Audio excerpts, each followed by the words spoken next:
So, bisitahin natin yung mga alaga ni Boss R dito sa F2A Cars. Hindi joke lang dito sa farm. Ano ba yun? Para may mga, ano ba yung mga breed? Oo. Bigyan may mga agat. May Franco. Wala naman. Ayan. Let's go. Oh, magkita mo ng pusa. Oh. Tingnan nyo. Yo. So, hi, Ningning. Hello. Agatin mo isa. Uy, dami ah. Mga cute yan, mga cutie pare. Nakita nyo dito guys, so may mga... So yun guys, nakita kami ngayon dito ng mga, ano ba to? Bibe, ano? Bibe? Bibe. Mga napaka-cute na mga bibe. Solid talaga to si Boss R. Kaya ano Yo. pa hinihintay nyo?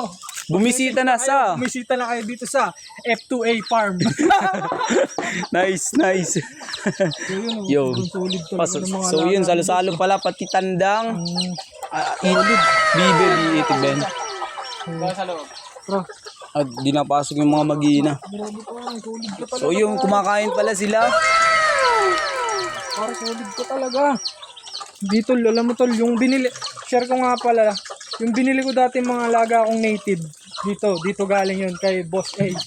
Kay Boss R. Nawawala ako sa focus. Yung mga anak pare iniwan oh, sa labas. Iniwan ng nanay. Para solid ko talaga. Ito yung hinangaan ko kay Boss R, napakagaling niya pagdating sa... So ngayon lang talaga din ulit kayo, no? Nagkita. Oo, Cut ko muna pare. Yes.